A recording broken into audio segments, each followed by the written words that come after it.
Thank you. Should we go? Everybody ready? Thank you. So I'm joined by Senator Cotton here today. This will be the tall, short version of what to do about Iran. President Trump and Biden have had a common view that Iran cannot get a nuclear weapon. That's off the table. Why did they say that? It'd be the most destabilizing thing in the world, I believe. If Iran ever acquired a nuclear weapon capability, I think the Sunni Arab world would want to go down that road also. You'd have a nuclear arms race in the Mideast. But more importantly to me, I think they would use it. I think if Iran had a nuclear weapon, they would use it as part of their radical religious regime. The Ayatollah and his henchmen are virtual religious Nazis. They openly talk about destroying the state of Israel. They write it on the side of their missiles, and I believe them. I believe that they want to purify Islam, take over the holy sites in Saudi Arabia, wipe out the Jewish state, and drive us out of the Mideast. And a nuclear weapon is part of that agenda. It's not an insurance policy for regime survivability. It is a weapon to carry out one of the most extreme religious ideas on the planet. So here's what we're doing today. Senator Cotton and I believe that the only way to prevent Iran from getting a nuclear weapon is for them to completely dismantle their enrichment program. Without enriching uranium, you cannot make a nuclear weapon. That is non-negotiable for us. Complete dismantlement. President Trump said that this weekend, and in our resolution, we describe in granular detail what dismantlement would look like. So if you want to know what the Senate Republicans think about dismantlement, you can read this resolution, and this resolution mirrors what Israel would be believes to be an acceptable outcome on dismantlement. They have enough highly enriched uranium, the Iranians do, to make at least 6 nuclear weapons. Now, Senator Cotton is the Intel chairman. He knows this space far better than I. But the difference between 60% enriched uranium and 90 is a very short walk. The stockpile they have achieved, again, would allow them, with just a little bit of time and extra effort, to produce 6 nuclear weapons at a minimum. What I want people to understand is that the Iranians claim that they enrich for peaceful nuclear power purposes, that their enrichment program is designed to make sure they have fuel for their reactor, their peaceful nuclear reactor. The question becomes, how much of the enriched uranium have they used regarding the Bashir reactor? Not 1 gram. They get their spent fuel to run the reactor from the Russians. And I'm okay with that. I'm okay with Iran having peaceful nuclear power. I'm okay with them building new nuclear power plants as long as they don't enrich. That the nuclear fuel supply comes from outside of Iran, it will be completely controlled. I'm okay with a 1-2-3 agreement with Iran like we have with the United Arab Emirates after they completely dismantle their enrichment program. And the history of this program is full of lying and cheating. The IAEA has caught Iran lying and cheating more times than I can count. So we're going to call the question sooner rather than later on Iran. This resolution by myself and Senator Cotton is designed to buy into the concept being pushed by the Trump administration.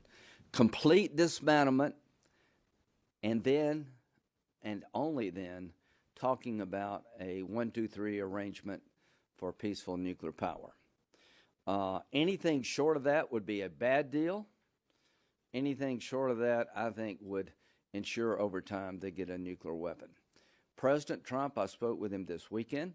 He believes a nuclear weapon in the hands of Iran would be a nightmare for the world, and he is exactly right. So to the Iranian regime, you claim all you want is a peaceful nuclear power program, you can have it, but you cannot enrich. And you must dismantle, and you must dismantle now. If negotiation and diplomacy fails, we need to go to Plan B.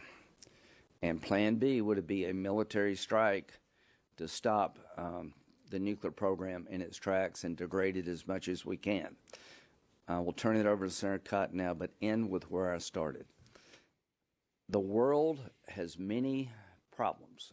Russia, Ukraine, we're in trade conflicts. I think we had some good news today with the UK, and it looks like the critical minerals deal was approved in Ukraine, which is good for the United States. But of all the problems that we're dealing with as a world and as a nation, the nuclear capability of Iran, their desire to continue to enrich at a level that has no commercial purpose. There is zero commercial purpose for uranium enriched at 60%. You only do that to have a threshold capability to make a weapon. And the difference between 60 and 90 is weeks, not months, not years. So we have laid out a resolution. We expect our colleagues in the Senate, Republicans and Democrats, who say they don't want a bomb, they oppose a bomb by Iran, to jump on board. We're reinforcing Secretary Rubio, Steve Witkoff, and the administration's position of dismantlement, and then, and only then, talking about a 1, 2, 3 agreement for peaceful nuclear power. I am hoping that we can get a lot of co-sponsors quickly. We can take this to the floor of the United States Senate and aid the effort that the Trump administration has embarked upon to make sure Iran never gets a nuclear bomb. Senator Cotton. Thank you. Good morning. A horrible one-sided deal that should never, ever have been made. It didn't bring calm, it didn't bring peace, and it never will. Those words are as true today as they were 7 years ago today when President Trump said them, driving a stake through the heart of Barack Obama's disastrous nuclear deal with Iran.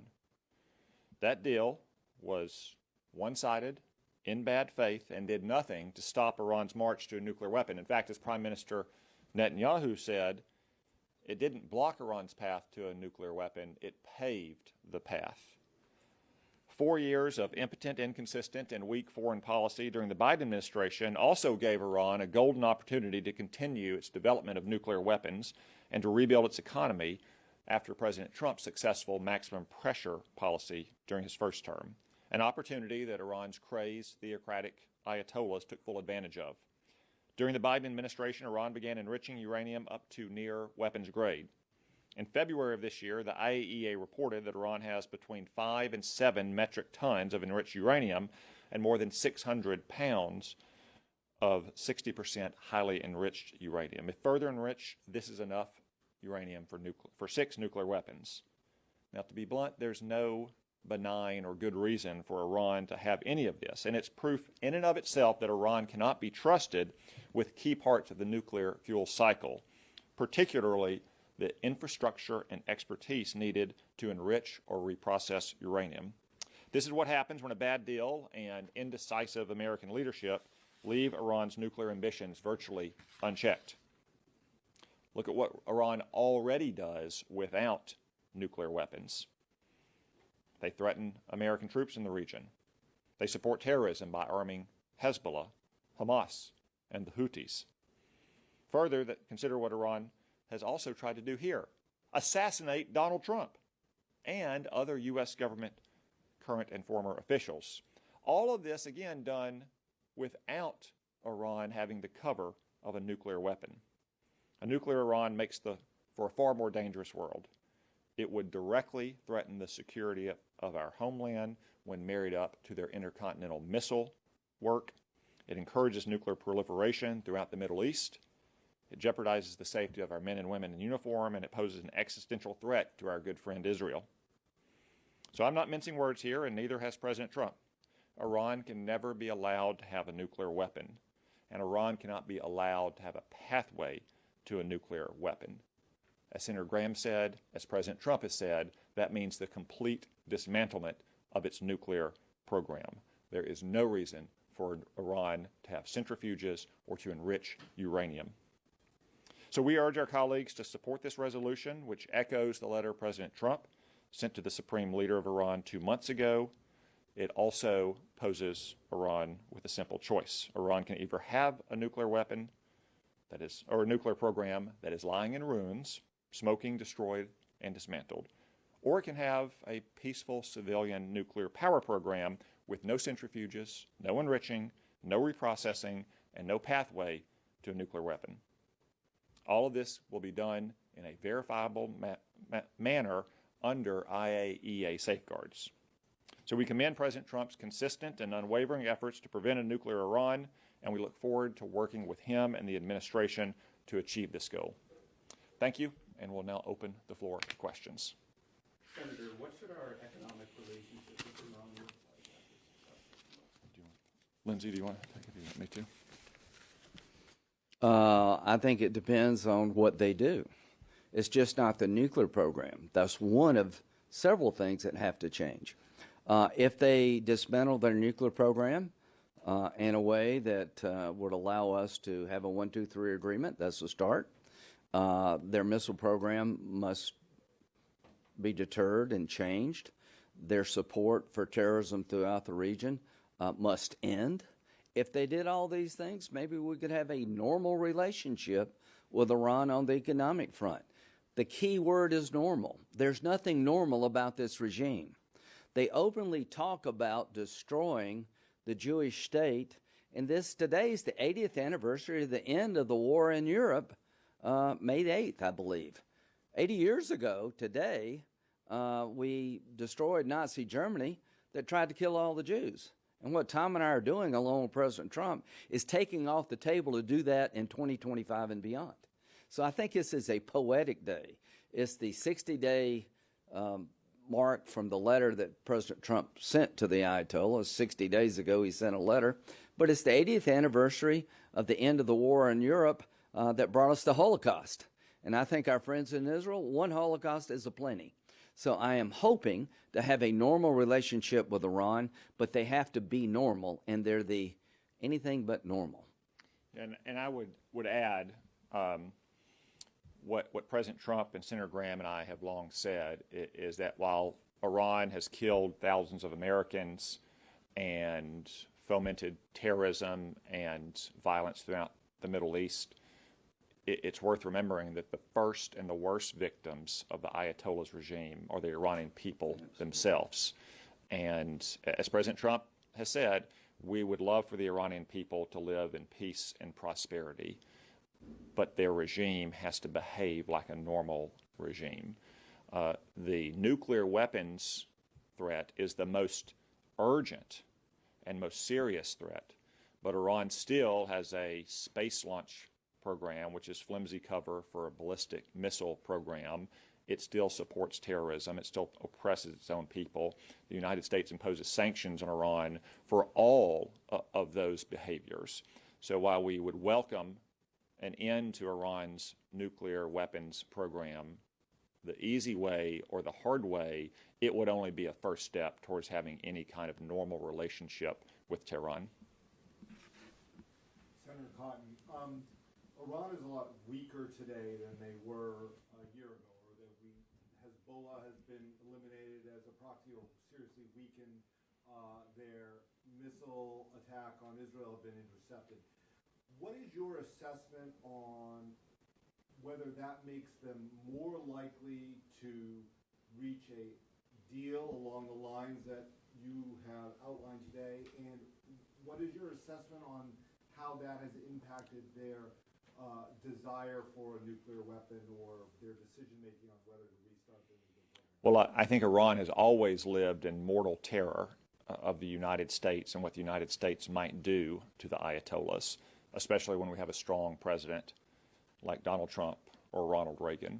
When President Trump directed the killing of Iran's terrorist mastermind in January of 2020, Iran largely pulled in its horns for the rest of President Trump's first term. When Ronald Reagan sank half of Iran's navy in 1988, Iran again pulled in its horns. It stopped mining the Arabian Gulf, and within just a few months, the 8-year Iran-Iraq war ended. A reporter asked President Reagan in the midst of that conflict as he walked across the South Lawn to Marine One if we were now at war with Iran. And Reagan chuckled, as he often did, and said, no, Iran wouldn't be so stupid. And Iran has been exposed in many ways over the last year. both through the destruction of most of its air and missile defenses by Israel in retaliation last year when when Iran struck Israel, and also by the devastation that Israel has visited upon Hamas and Hezbollah, and that we've done to Iran's proxies in Yemen. So I think there's no question that Iran is in a much weaker position to deter military action if that's necessary to end its nuclear program. The president recognizes that. Leaders in the region recognize that. Most notably, the Ayatollahs recognize that. And I think they, again, are deathly afraid. Now, they probably hope that they can bluff the president or tap him along in a way that minimizes the threat to their nuclear weapons program. But the simplest way for them to avoid such action is to completely dismantle their program, to turn over their centrifuges, to turn over their uranium, and at that point, as Senator Graham has said, we could talk about some kind of civilian nuclear program, a program that a couple dozen nations around the world have, none of whom enrich uranium. That's fine. That's good. Does the Senate need to approve a deal in order for it to last into the future? Well, I think obviously, if any other nation wants the most durable and lasting kind of agreement with the United States, it would be in a treaty form. And that was one reason why President Obama's deal was so weak, and something that I and Senator Graham and most other Republican senators cautioned the Ayatollahs about before reaching that deal, is that an agreement between the American president, whoever he or she may be, and a foreign leader can be reversed by future presidents, which President Trump rightly did 7 years ago today. So if they want the most durable and lasting kind of deal, then they'd want to bring it to the Senate and have it voted on as a treaty. I think the statute that I think Senator Cotton helped lead regarding us having a say about the JCPOA, what's the name of that statute?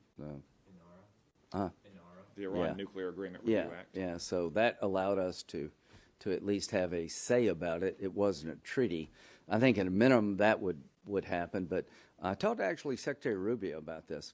A treaty with Iran in this space is only possible if you get 67 votes. There's no way you're going to get 67 votes unless they completely dismantle and shut down the path that Senator Cotton has described toward a nuclear weapon in a way that's verifiable. But also, you're not going to get a 67 votes for a treaty regarding their nuclear program unless they deal with the missile program and their terrorism activity. So is it possible? Yes, if Iran changes. I would urge the Ayatollah to seriously consider what Secretary Rubio and Witkoff are proposing. You can have what you claim you want, which is a peaceful nuclear power program, if you dismantle. But it's more than that. You can have a better relationship with the United States if you do the things that Senator Cotton laid out. Without fundamental change, there is no pathway to a treaty in the United States Senate. And I would just add to that Senator Graham is right. I mean, Barack Obama's nuclear deal with Iran was hugely controversial because it was so weak, because it paved their path to a nuclear weapon. That's why it was opposed not just by Republicans, but by Democrats as well, to include Chuck Schumer, the Democratic leader in the Senate. I don't foresee a situation in which we'd be voting on a deal that would resemble anything like President Obama's deal, and therefore would be so hugely controversial. Secondarily, on the nuclear power front, it's also customary in some cases for the Congress, not just the Senate, to pass ordinary legislation that supports the so-called 1, 2, 3 agreements we have with other countries around the world to provide them with peaceful civilian nuclear power. Two questions. First, when you spoke to Trump or other negotiators, did they suggest that the Iranians have expressed any sort of willingness to consider full dismantlement? That's the first question. Second, Senator Graham, you've been in pretty frequent contact with the Saudis while trying to get a deal to normalize relations with Israel. Have the Saudis expressed to you how they would respond if Iran were to obtain a nuclear weapon? I'll answer the first part of the question, and I'll just say, as I sometimes do with President Trump, what you see is what you get. What he says to the American people is what he says to me, and I suspect what he says to Senator Graham as well. He's been totally clear in public, and he's repeated that in our conversations, that he wants the Iranian people to live in peace and prosperity. but we cannot allow the Iranian regime to have a nuclear weapon or have a path to a nuclear weapon. That's why total dismantlement of their nuclear program has to be the goal. That's exactly what he said in public and exactly what he said to me in our conversations as well. Yeah, I can't add any more to that other than I talked to him about that this weekend. And he wants to pursue a diplomatic solution that achieves the goal. And the goal is to make sure they can't have a nuclear bomb by dismantling the process that would allow them to do it. Shut down the path, as Senator Cotton outlined. That is the foundation of any future relationship with Iran. As to Saudi Arabia, I don't want to speak for the country, but I'm fairly involved with them. I think if Iran achieved a nuclear weapon, Saudi and others in the region would act in kind. But they prefer a diplomatic solution. I talked to them yesterday. Dismantlement of Iran's nuclear capability that would lead them to a bomb would be welcome news throughout the region. One last question. Just ask if you have any reaction to the idea of changing the name of the Persian Gulf. It sounds like Trump might announce this later on. Do you feel like that is something that... So I think to correct the premise of your question, you mean the Arabian Gulf. As our military has long called it, and as most Arab nations in the region have called it as well, I have no issue with that at all. I think it reflects well on our relationship with our friends on the Arabian Peninsula that are our friends, to use the custom and practice that they do, as opposed to worry about sensitivities with Tehran. And I will just end it. We have to go here. Is how long does this take? What's the end game here? Is to have a peaceful resolution, as we've described, that would be good for the region, good for the world. How much longer will this go on? We're talking weeks, not months, not years. The potential of Iranian breakout looms large here. Israel's desire to bring closure to this issue looms large here. Senator Cotton's desire, my desire to end this debate with some sense of finality looms large here.